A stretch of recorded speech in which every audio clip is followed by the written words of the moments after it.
조금만 기다려 주십시오. 설교문을 찾겠습니다.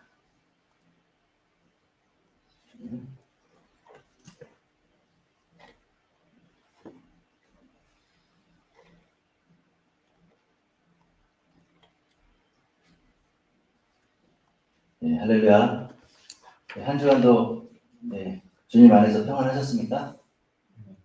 아멘. 네, 그렇게 보이시네요. 예, 설교 나왔습니다. 네, 우리는 지금 계속해서 예수님께서 비유로 말씀하신 하나님 나라에 대해서 저희가 시리즈 설교를 하고 있는데요. 오늘은 5번째 시간입니다. 네, 오늘은 포도원 품꾼 이야기인데, 특별히 이 비유를 통해서 계산되지 않는 나라, 즉 은혜로 다스려지는 하나님 나라에 대해서 함께 배우기를 원합니다. 이 말씀 통해서 우리의 시선이 다시 한번 새로워졌으면 좋겠습니다. 아멘. 우리 마태복음인데요. 마태복음 20장입니다. 20장 1절에서 16절까지 말씀. 우리 특별히 이제 몇몇 구절만 함께 읽을게요. 길어서요. 1절, 9절, 10절, 11절, 14절인데요. 우리 한 목소리 읽겠습니다. 시작. 하늘나라는 자기 포도원에서 일꾼을 고용하려고 이른 아침에 집을 나선 어떤 포도원 주인과 같다. 오후 5시쯤부터 일어난 일꾼들이 와서 한 데나리온씩을 받았다. 그런데 맨 처음에 와서 일어난 사람들은 은근히 돈 더 받으려니 하고 생각하였는데 그들도 한 데나리온씩을 받았다. 그들은 받고 나서 주인에게 투덜거리며 말하였다. 당신의 품삯이나 받아가지고 돌아가시오.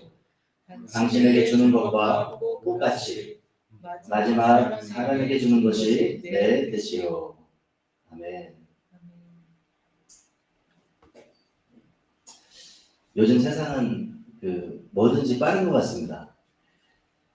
이게 나한테 정말 이득일까? 더 효율적일까? 라고 이렇게 계산기를 두드리죠. 그래서 조금이라도 더 나은 것을 선택한다는 것은 누구에게나 있는 당연한 마음일 것입니다. 그런데요, 어느 순간부터 그 계산이 단순한 어떤 판단을 넘어가지고 삶을 결정하는 기준이 되어가는 것 같아요. 사실 이 세상은 요즘에 모든 것을 숫자로 비교합니다. 대표적으로 SNS를 보면 좋아요 글수록 호감도와 관심을 계산하고, 학교에서는 점수로, 그리고 직장에서는 평가로, 실적으로 그렇게 사람의 가치를 매깁니다. 그러다 보니 사랑도 또 성김도 이 관계에서도 이렇게 묶어내요. 이게 얼마나 나에게 남는 일일까? 내가 이만큼 했으니 그만큼은 돌아와야 하지 않을까? 그런데요, 이런 세상의 그 계산법이 믿음 안으로 들어올 때 문제가 생깁니다. 그 순간에 이 신앙생활은요, 감사가 아니라 거래가 되고요. 예배는 헌신이 아니라 이만큼 했으니 뭔가 얻어야 하는 거 아니야? 라는 교환이 돼버리죠. 그래서 이런 생각이 생겨요. 내가 이렇게 기도했는데 왜 응답을 안 해주세요? 저 사람은 나보다 덜한데 왜 더 많은 복을 주십니까? 그때부터 우리 마음속에서 은혜 대신에 비교와 불평이 자라나기 시작합니다. 그래서 하지만 예수님은 분명히 말씀하세요. 하나님 나라는 그런 계산으로 움직이지 않는다. 지난주에 우리는 주님 우리에게 이렇게 물으셨죠? 너는 그물 안에서 살아있느냐? 근데 오늘은 주님이 다시 물으십니다. 너는 그 계산을 멈췄느냐? 하나님 나라에서 그 계산을 내려놔야 됩니다. 그리고 우리는 다시 주님의 은혜의 자리로 돌아가야 됩니다. 그래서 이제 포도원 품꾼 비유를 살펴볼 텐데요. 이 품꾼 비유를 통해서 하나님 나라의 그 3가지 교훈을 함께 살펴보겠습니다. 첫 번째, 포도원 비유 첫 번째 교훈은 이것입니다. 하나님 나라는 부르심에서 시작됩니다. 예수님이 말씀하셨습니다. 1절입니다. 우리 한 목소리 읽겠습니다. 시작. 하늘나라는 마치 포도원 주인이 일꾼을 얻기 위하여 아침 일찍 나간 것과 같다. 포도원 주인은요, 일꾼을 찾아 길을 나섰습니다. 여러분, 여기서 한 가지 질문을 드리겠습니다. 자막에도 있지만, 이 주인은 하루에 몇 번이나 일꾼을 찾으러 나갔을까요? 예, 성경을 함께 살펴보겠습니다. 앞에 나와 있습니다. 1절에 보니까 이른 새벽에 나갔다라고 합니다. 3절에서는요, 9시에 나가 놀고 있는 사람들을 불렀다. 5절에 또 보면 정오에도 나가고요. 그리고 오후 3시에도 나갔다고 합니다. 그리고 6절에는 해질 무렵 오후 5시에도 나갔다고 기록되어 있습니다. 자, 그럼 모두 몇 번이죠? 이모티콘이 5를 가리키고 있죠. 5번입니다. 5번. 근데 여기서 참 이상한 점을 발견하는데, 주인이 이상하지 않나요? 보통 주인은요, 아침에 사람을 정해서 계약을 하면 하루 일과를 끝냅니다. 이게 일반적이죠. 근데 이 주인은 하루 종일 5번이나 사람을 찾으러 갔다는 겁니다.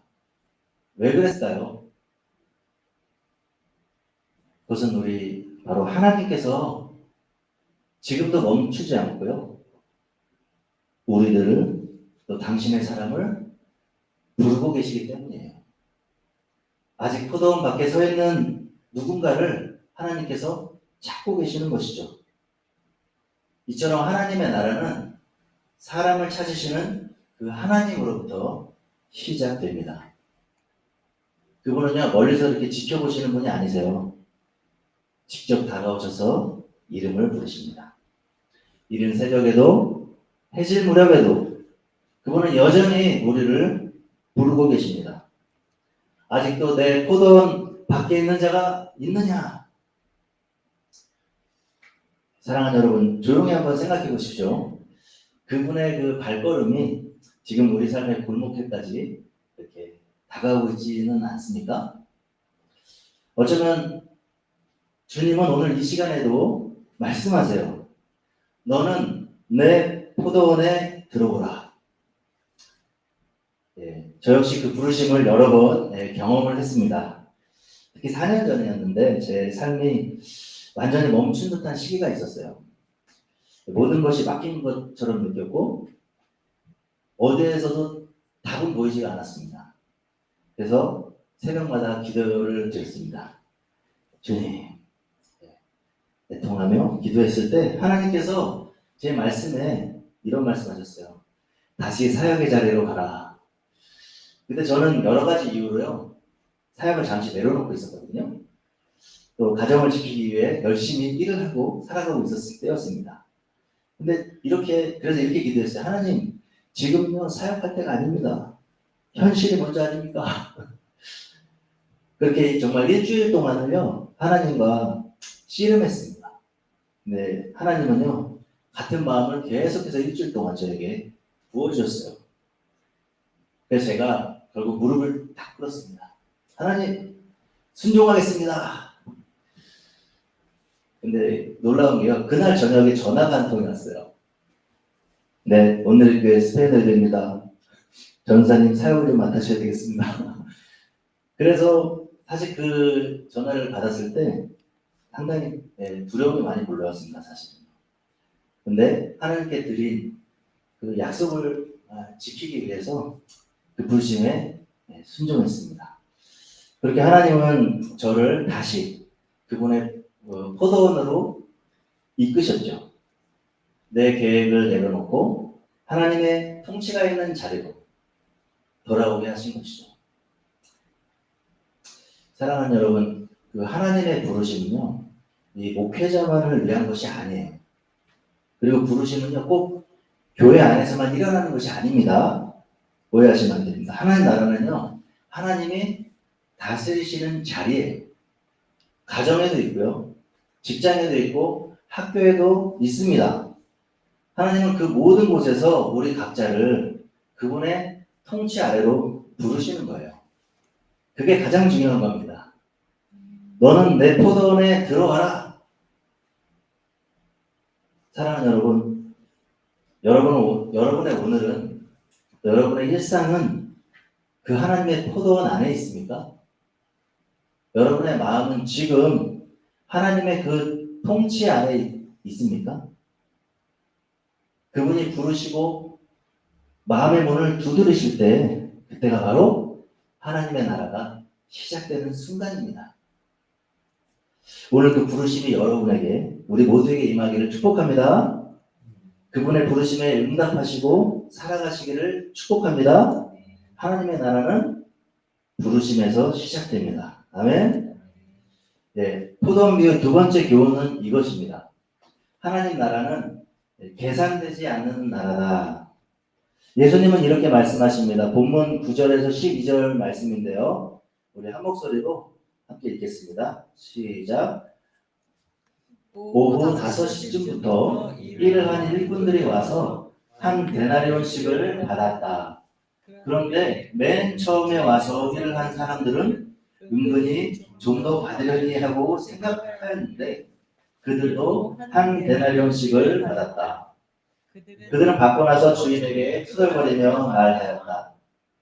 마지막에 온 이 사람들은 1시간밖에 일하지 않았는데도 찌는 더위 속에서 온종일 수고한 우리들과 똑같이 대우하였습니다.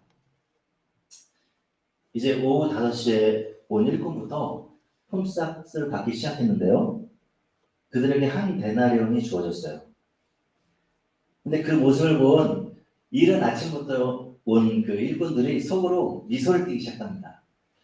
야, 저들이 한 데나리온을 받았네. 우리는 더 받겠다. 그런데 주인이요, 그들에게도 똑같이 한 데나리온을 주신 거예요. 그 순간 불평이 막 터져 나왔습니다. 이건 불공평합니다.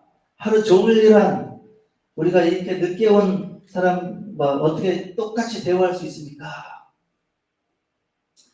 여러분, 솔직히 이 말이 틀린 것 같진 않죠?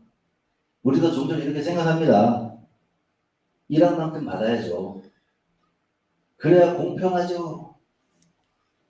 그런데요, 예수님께서 하시고 싶은 말씀은 그 마음이 아니고요. 그 얘기 아니라 예수님은요, 그 마음을 보셨어요. 그 마음에 뭐가 있었냐면 사실 감사 대신 비교가 자리하고 있었다는 거예요. 왜 저 사람은 나랑 같지? 왜 나는 더 받지 못하지? 그렇게 비교가 시작되니까 은혜가 사라져 버렸던 거예요. 사랑하는 여러분, 이 비교는요, 언제나 불평을 낳아요. 비교가 시작되는 순간 하나님이 주신 은혜가 작게 보이게 되고요. 감사도 사라지게 됩니다. 그래서 예수님 말씀하세요. 하나님 나라는 그런 계산으로 움직이지 않아. 근데 여러분, 사실 이 포도 품꾼 비유가 왜 예수님께서 이 비유로 말씀을 하셨을까요? 사실 이 이야기는요, 이제 바로 앞장에 있는 그 마태복음 19장하고 연결이 됩니다. 바로 부자 청년 이야기인데요. 부자 청년이 예수님께 나와서 이렇게 말했어요. 선생님, 내가 영원한 생명을 얻으려면 무슨 선한 일을 해야 합니까? 예수님 말씀하세요. 계명을 잘 지켰느냐? 그가 대답합니다. 어려서부터 다 지켰습니다.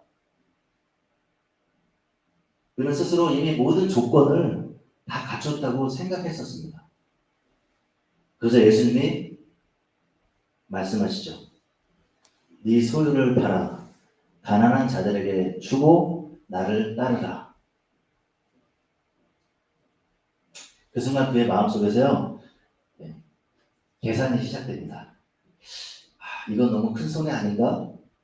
다 내놓으라니. 결국 그는 그 계산 앞에서 멈춰섰고요. 하나님 나라 문턱까지 갔지만 아쉽게도 들어가지는 못했습니다. 자, 그 장면을 지켜보고 있던 이제 수제자 베드로가 이렇게 나섭니다. 역시 베드로죠. 보십시오. 우리는 모든 것을 버리고 선생님을 따랐습니다. 그러니 우리가 무엇을 받겠습니까? 스스로 생각했겠죠. 저 청년은 실패했지만 나는 성공했지. 분명히 무슨 상이 있을 거야. 그 말은요, 굉장히 헌신적으로 들릴 수 있을지 모르지만 사실은요, 이 보상을 계산하는 마음이 있었어요. 예수님 말씀하세요. 그래서 유명한 말씀하십니다. 먼저 된 자로서 나중되고 나중된 자로서 먼저 될 자가 많으니라. 이 말은 무슨 말이냐면요. 하나님의 나라는 세상의 질서와 다르다는 거예요. 세상은 먼저 온 사람, 더 많이 한 사람이 앞서가게 돼요. 근데 하나님 나라는요, 잘 들으셔야 됩니다. 은혜에 반응한 자가 앞서갑니다. 헌신이 귀하지만 그 헌신의 동기가 이 보상이 되는 순간 그것은 은혜가 아니죠. 그래서 예수님은 묻고 계십니다. 너희가 보상 때문에 따르고 있는 것이니 아니면 사랑 때문에 따르고 있는 것이니. 사랑하는 여러분, 잠시 우리의 마음을 한번 비춰봅시다. 혹시 우리도 모르게 사랑보다 계산이 앞서 있지는 않을까요? 예수님은 이 세 부류의 사람들 통해서 하나님 나라에서 통하지 않는 세 가지 셈법을 이렇게 보여주셨습니다. 부자 청년은 해야 얻는다는 조건으로 계산을 했어요.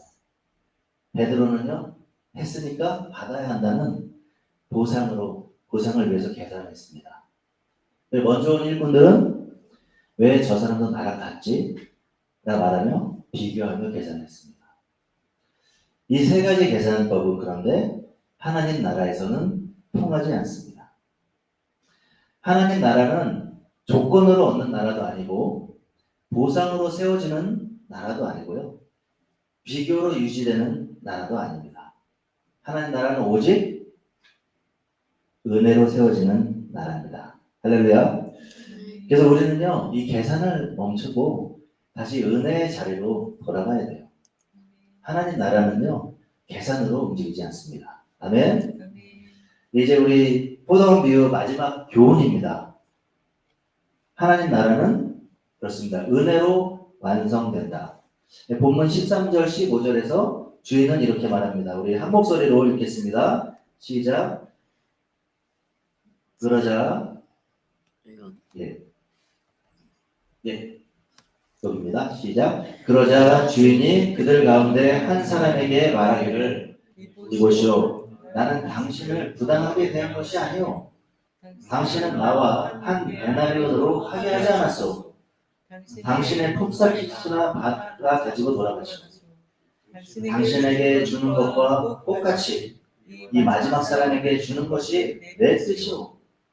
내 것을 가지고 내 뜻대로 할 수 없다는 말이오. 내가 후하기 때문에 그것이 당신 눈에 거슬리오 하였다. 아멘. 이제 불평하는 일꾼들에게요, 주인이 이렇게 말합니다. 나는 약속을 어기지 않았다. 처음 정한 대로 준 것뿐이다.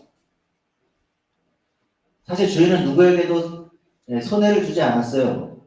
정확히 약속한 품삯 한 데나리온을 주었습니다. 그런데 이 한 데나리온이요, 그 당시에 품꾼들의 그 하루 품삯이었어요. 그래서 그들이요, 하루 벌어서 하루를 살아갔던 사람들이었거든요. 그날 만약에 일을 못하면 그 가족들은 저녁을 굶어야 했습니다. 그래서 주인은 그것을 알고 있었어요.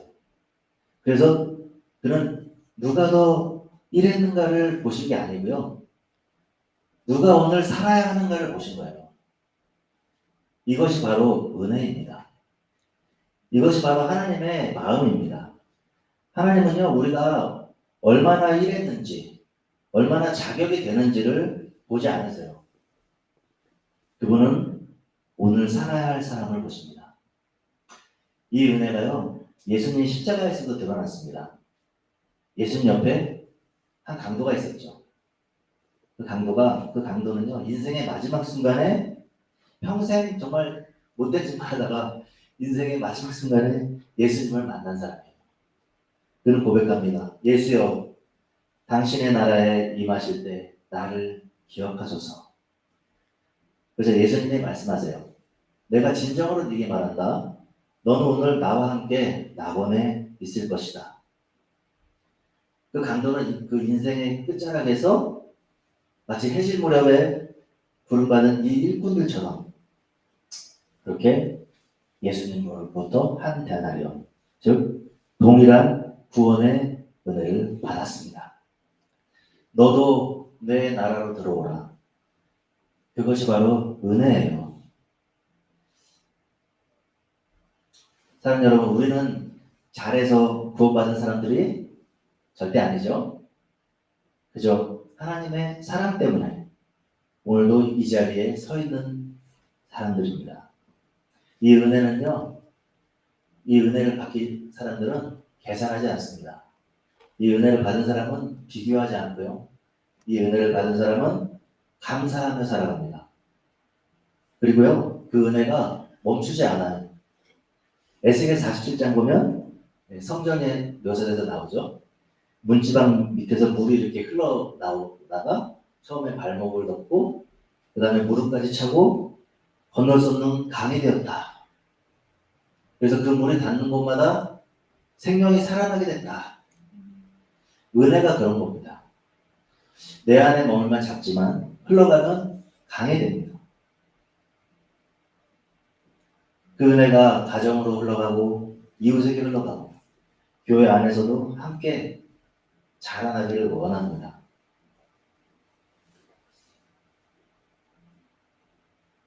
나보다 늦게 왔던 이들을 절대 시기하지 않고요. 또 그들의 발걸음을 축복할 때 그 은혜는 강물처럼 흘러갈 것입니다.